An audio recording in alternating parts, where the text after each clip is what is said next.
میں نے رحمو کی مدد سے اس جوان دوشیزہ کی لاش کو جال میں سے باہر نکال کر نہر کے کنارے زمین پر ڈال دیا۔ ایک خاص زاویہ ہونے کے باعث نہر کے اس حصے تک ابھی دھوپ کی رسائی نہیں ہو پائی تھی۔ اس بچاؤ میں غالب ہاتھ ان بلند و بالا درختوں کے سائے کا بھی تھا جو نہر کے کنارے پر ایستادہ تھے۔ ویسے جس تیزی سے دھوپ پھیل رہی تھی اسے دیکھتے ہوئے اندازہ لگایا جا سکتا تھا کہ زیادہ سے زیادہ آدھے گھنٹے میں نہر کا وہ حصہ بھی محفوظ نہیں رہے گا، لہٰذا اس سے پہلے ہی مجھے اپنا کام مکمل کرنا تھا۔ میں دوشیزہ کی لاش کے ساتھ مصروف ہو گیا۔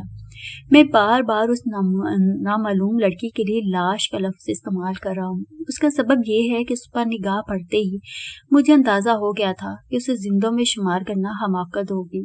بعد ازاں میرا یہ اندازہ 100% درست ثابت ہوا تھا۔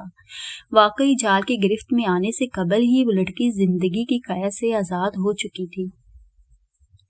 اس نامعلوم دوشیزہ کی عمر 20 اور 22 کے درمیان رہی ہوگی۔ قد متناسب اور جسم بھرا بھرا، وہ ایک گوری چٹی لڑکی نظر آتی تھی۔ اس میں کسی شک و شبے کی گنجائش تلاش نہیں کی جا سکتی تھی کہ وہ ایک پرکشش اور حسین و جمیل دوشیزہ تھی، مگر اس وقت اس کی ساری خوبصورتی اور رعنائی کو موت کی بھوکی پیاسی گھس پر باہر کو نکلی ہوئی شفاف زبان چاڑ چکی تھی۔ مذکورہ دوشیزہ نے پھولدار پرنٹڈ لان کا شلوار سوٹ پہن رکھا تھا۔ وہ دوپٹے اور جوتوں سے بے نیاز تھی۔ غالب امکان یہی تھا کہ اس کا دوپٹہ اور جوتے پانی کی ہمراہی پار کرتے ہی اس سے جدا ہو گئے تھے۔ بادی نظر میں وہ خودکشی کا معاملہ دکھائی دیتا تھا۔ جب میں نے اکڑوں بیٹھ کر بغور اس کی گردن کا معائنہ کیا تو فوری طور پر مجھے اپنے خیال کو تبدیل کرنا پڑا۔ یہ سوچتے ہی مجھے پورے وجود میں سنسنی سی دوڑتی محسوس ہوئی کہ وہ خودکشی نہیں بلکہ قتل کا کیس تھا۔ مذکورہ دوشیزہ کی گردن پر مجھے کچھ ایسے نشانات نظر آئے کہ میں چونک اٹھا تھا۔ سرسری جائزے نے مجھے واضح طور پر بتا دیا کہ انسانی انگلیوں کے دباؤ سے بننے والے واضح نشان تھے، گویا اس بد نصیب کو گردن گھونٹ کر موت کے گھاٹ اتارا گیا تھا۔ ایک فیصلے پر پہنچنے کے بعد میں اٹھ کر سیدھا کھڑا ہو گیا۔ اس وقت جائے وقوع پر جمع ہونے والے افراد کی تعداد درجن سے آگے بڑھ چکی تھی۔ ان تعداد میں میں نے بچوں وغیرہ کو شمار نہیں کیا تھا۔ تعداد میں وہ بھی بڑے افراد سے کسی سے کم نہیں تھے۔ ان سب کا تعلق موضع نوشاہی سے تھا۔ حوالدار حق نواز نے میری ہدایات کے مطابق تماشائیوں کو لاش سے ایک مناسب فاصلے پر روک رکھا تھا۔ میں نے ان میں 3-4 معتبر افراد کو آگے آنے کے لیے کہا۔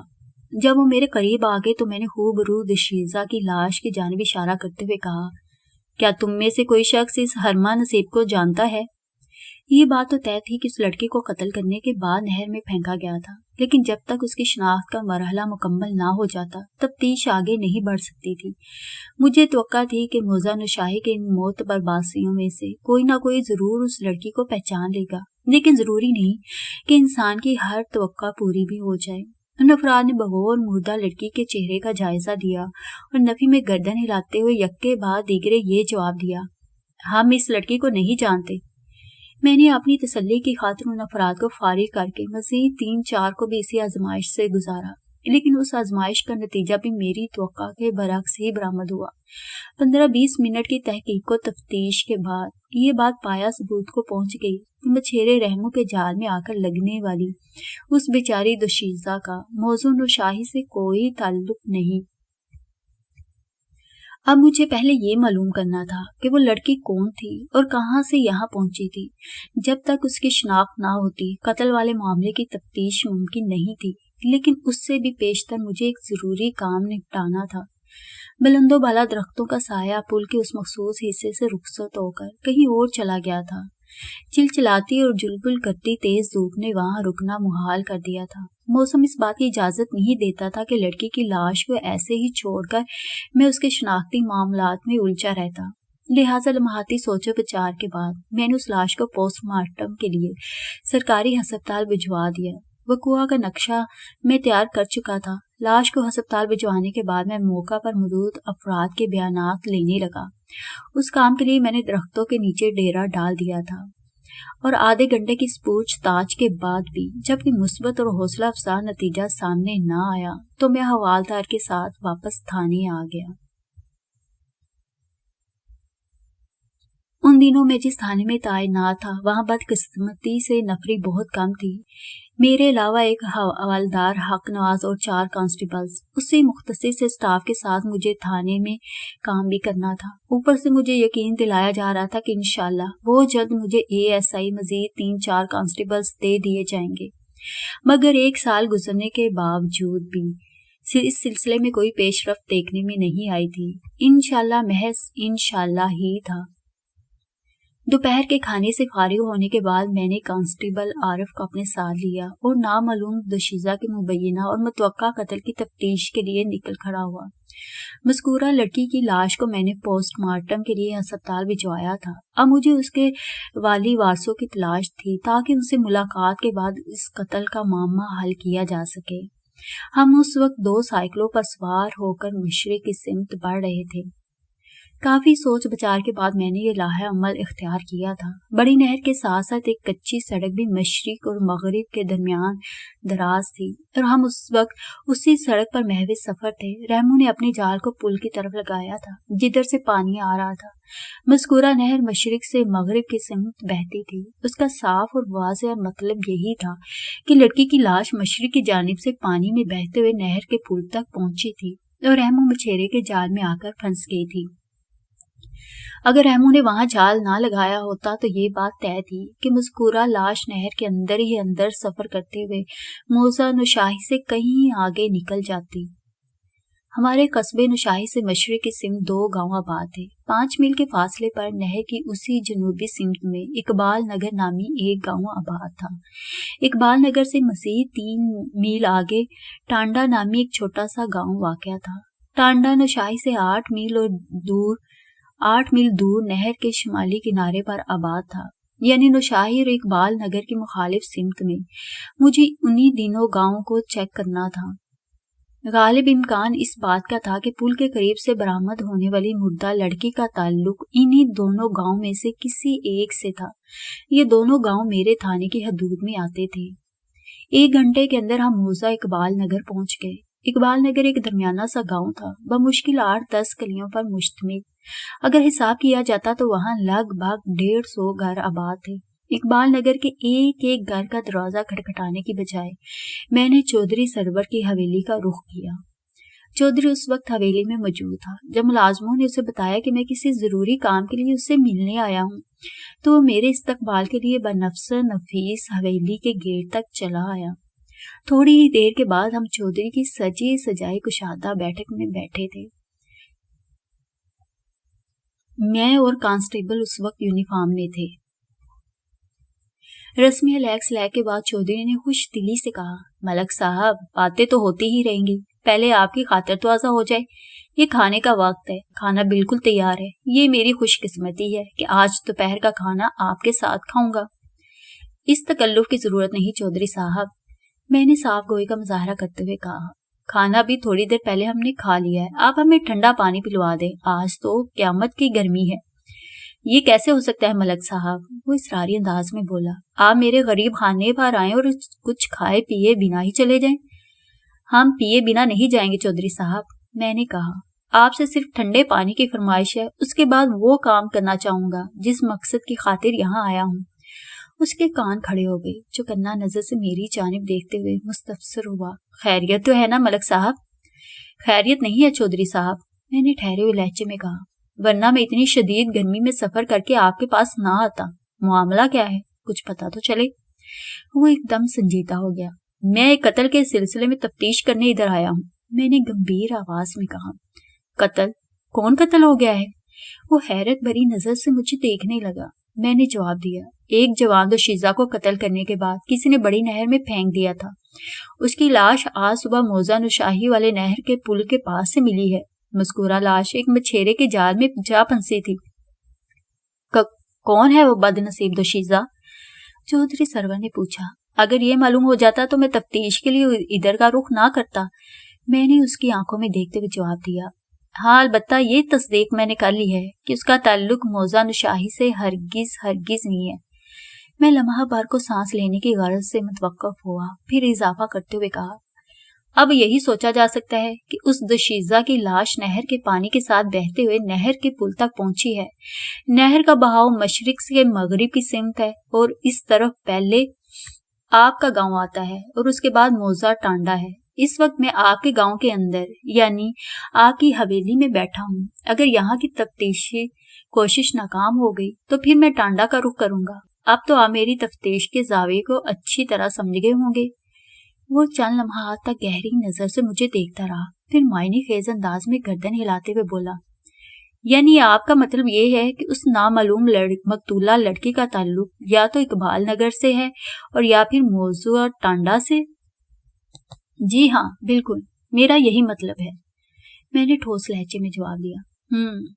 اس نے پرسوچ انداز میں ہنکارا بھرا اور کہنے لگا، اگر تو لڑکی میرے گاؤں سے تعلق رکھتی ہے تو اس کے گھر کا سراغ لگانے کے لیے آپ کو ایک ایک گھر کے دروازے تک جانے کی زحمت نہیں کرنا پڑے گی. میں کچھ ایسا بندوبست کرتا ہوں کہ یہیں بیٹھے بٹھائے آپ کا کام آسان ہو جائے. آپ نے میرے خیالات کی بڑی بھرپور ترجمانی کی ہے چودھری صاحب، میں نے اس بات میں سر ہلاتے ہوئے کہا. میں یہی سوچ کر آپ کے پاس آیا تھا. بس تو سمجھ لیں آپ کا کام ہو گیا.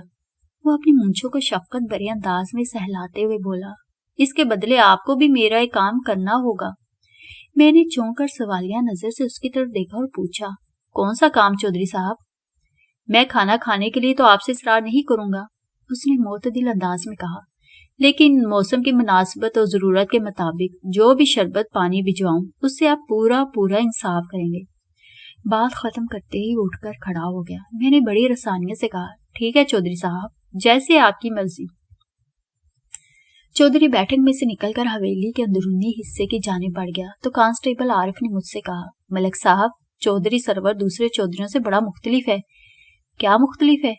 میں نے سرسری انداز میں پوچھا. وہ بولا، میں نے اکثر چودھریوں کو دیکھا ہے، بڑی تن فن اور روب داب والے ہوتے ہیں، ان کی ہر ادا سے غرور اور تکبر ٹپکتا ہے، لیکن چودھری سرور جس محبت اور خلوص سے پیش آ رہا ہے اس سے دیکھ کر یقین ہی نہیں آ رہا کہ کوئی چودھری اتنا متعاون اور معتدل بھی ہو سکتا ہے. زندگی کا کوئی بھی شعبہ ہو عارف، میں نے سمجھانے والے انداز میں کہا، اس میں ہر قسم کے لوگ موجود ہوتے ہیں، اچھے بھی اور برے بھی، پرخلوص بھی اور بد اخلاق بھی، سیاہ کار بھی اور نیکوکار بھی. اسی لیے کہا جاتا ہے کسی ایک برے شخص کو بنیاد بنا کر انسانوں کے ایک مخصوص گروہ کو برا نہیں سمجھ لینا چاہیے، یا کسی ایک اچھے شخص کے صالح برتاؤ کو دیکھ کر یہ فتویٰ جاری نہیں کر دینا چاہیے کہ اس کے گروہ میں سب انسان وہاں فرشتے ہی ہوں گے. میں لمحے بھر کے لیے متوقف ہوا. عارف بڑی توجہ سے میری تقریر نما باتیں سن رہا تھا. میں نے اضافہ کرتے ہوئے کہا، تمہارا یہ مشاہدہ اور اندازہ بالکل درست ہے کہ چودھری سرور بہت سے چودھریوں سے خاصا مختلف ہے. یہ فرق میں نے بھی اس میں محسوس کیا ہے، اس لیے میں نے اس کیس کی تفتیش میں اسے شامل رکھنا ضروری سمجھا ہے. اگر میرے تجربے کے مطابق سرور کوئی اکھڑ، مغرور اور بد دماغ قسم کا چودھری ہوتا تو میں اسے ٹچ کرنا بھی پسند نہ کرتا. ہم چودھری سرور کی ذات کے حوالے سے گفتگو کر ہی رہے تھے کہ بیٹھک کے کھلے ہوئے منکش چوبی دروازے میں سے ایک ملازم صورت شخص لدا پھندا اندر داخل ہوا. ہم اس وقت آمنے سامنے دو صفوں پر بیٹھے تھے اور ہمارے بیچ ایک لمبی سی میز بھی موجود تھی. ملازم نے اپنے ہاتھوں میں اٹھائی ہوئی کنگ سائز ٹرے کو مذکورہ میز پر رکھا اور خاموشی سے باہر نکل گیا. میں نے بڑی دلچسپی سے اس ٹرے کا معائنہ کیا. ٹرے میں دو بڑے سائز کے جگ رکھے نظر آ رہے تھے اور ساتھ ہی نفیس قسم کے 4 بلوری گلاس بھی موجود تھے. دونوں جگوں میں مختلف قسم کے 2 مشروب بھرے تھے، جن میں سے ایک کا رنگ دودھیا سفید اور دوسرے کا کندنی تھا. یوں محسوس ہوتا تھا سندل کے شربت میں سنترے یا انار کا جوس شامل کر دیا گیا ہو. مالٹے اور سنترے وغیرہ کا تو موسم نہیں تھا، وہ کوئی اور ہی تجربہ دکھائی دیتا تھا. بہرحال مذکورہ شربت شیرین اور خوش ذائقہ تھا. پینے کے بعد یوں محسوس ہوا نس نس میں سرایت کر گیا ہو. دونوں جگ پوری طرح بھرے ہوئے تھے. 2 افراد کی توازہ کے لیے 4 گلاس کی حقیقت کوئی سمجھ میں نہ آنے والی بات نہیں تھی. گویا ہم دونوں کو وہ دونوں مشروب 2 مختلف گلاسوں میں پینا تھا. میں نے ٹرے کی جانب ہاتھ بڑھاتے ہوئے کانسٹیبل عارف سے کہا، شروع ہو جاؤ. جوان، کسی تکلف کی ضرورت نہیں، آج بڑی قیامت کی گرمی ہے اور چودھری سرور نے گرمی کا بہترین توڑ پیش کر دیا ہے. عارف نے کندنی مشروب کو اپنے لیے گلاس میں بھرا، جبکہ میں نے دودھیا شربت سے پیاس بجھانے کی ابتدا کی.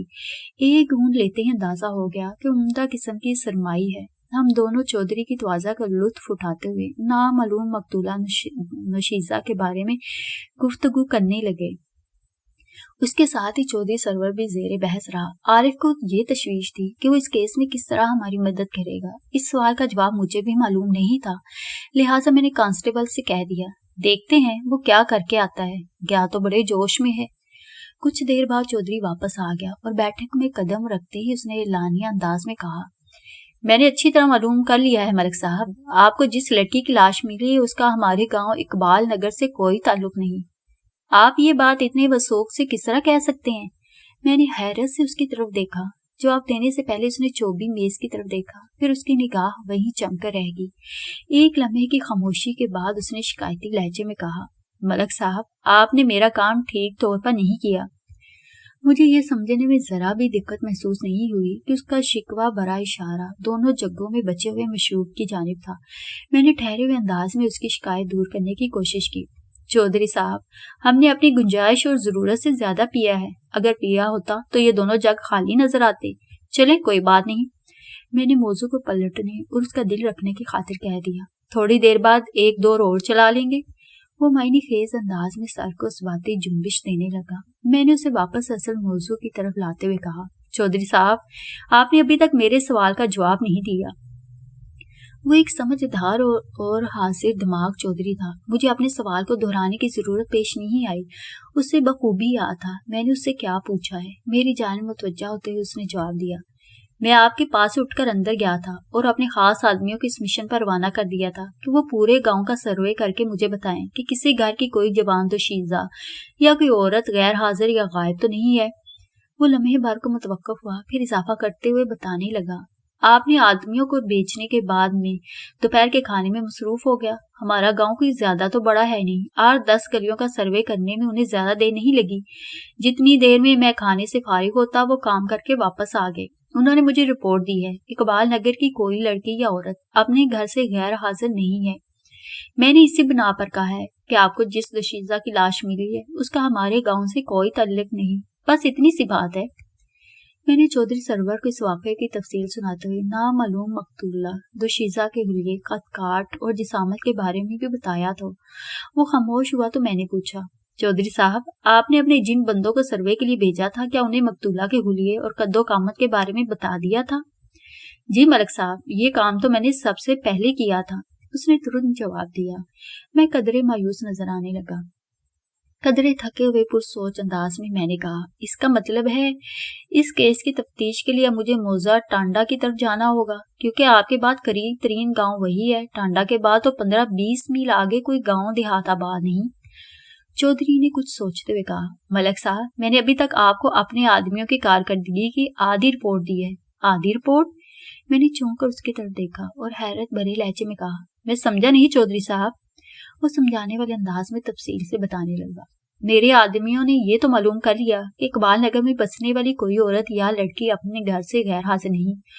اس کے ساتھ ساتھ وہ ایک انتہائی کام کی عورت کو بھی حویلی لے کر آئے ہیں۔ مذکورہ عورت اس کیس کی تفتیش کے سلسلے میں آپ کی بہت مدد کر سکتی ہے۔ میں سیدھا ہو کر بیٹھ گیا اور اضطراری انداز میں استفسار کیا، کون ہے وہ مفید عورت؟ اس کا نام ماسی رحمتیں ہے، چودھری نے بتایا۔ وہ اس گاؤں کی اکلوتی اور درینہ دائی ہے۔ رحمت بی بی عرف ماسی رحمتیں کی عمر لگ بھگ 65 سال کی ہوگی، لیکن اس کی بینائی لاجواب اور با کمال ہے۔ وہ اس عمر میں بغیر رہنے کے بڑی آسانی اور روانی سے قرآن پاک پڑھ لیتی ہے، اس لیے ابھی تک اس نے اپنے فن کو خیر بات نہیں کہا۔ اس کے ہاتھوں میں جیسے کوئی جادو ہے۔ وہ زچہ کو اتنی بھی تکلیف محسوس نہیں ہونے دیتی جتنی بال کھینچنے سے مکھن کو ہوتی ہوگی۔ اس گاؤں کی کم از کم 2 نسلیں اسی کے ہاتھوں کی پیداوار ہیں۔ یہ سب تو ٹھیک ہے چودھری صاحب، میں نے اس کے خاموش ہونے پر بڑی رسانیت سے کہا، لیکن یہ تو بتائیں، اپنے فن میں مہارت رکھنے والی کسی تجربہ کار دائی کا اس کیس کی تفتیش سے کیا تعلق ہو سکتا ہے؟ میں نے ایک لمحے کے توقف سے اضافہ کیا، اس کیس میں زچگی کی کوئی گنجائش نہیں۔ ماسی رحمتیں اس گاؤں کے ہر بچے اور بڑے کی صورت سے واقف ہے۔ وہ اپنی سنجیدگی کو برقرار رکھتے ہوئے بولا، اگر آپ اسے لاش کا چہرہ دکھا دیں تو وہ فوراً پہچان لے گی۔ لاش کی منہ دکھائی تو فی الحال ممکن نہیں چودھری صاحب، میں نے ٹھہرے ہوئے لہجے میں کہا۔ شاید آپ کو یاد نہیں رہا، میں نے بتایا تھا کہ نامعلوم مقتولہ دوشیزہ کی لاش کو میں نے پوسٹ مارٹم کے لیے ہسپتال بھجوا دیا ہے۔ پھر جب یہاں کی کوئی لڑکی یا عورت غیر حاضر نہیں تو چہرہ دیکھ کر وہ کس کو پہچانے گی؟ اوہ، یہ بات میرے ذہن سے نکل گئی تھی۔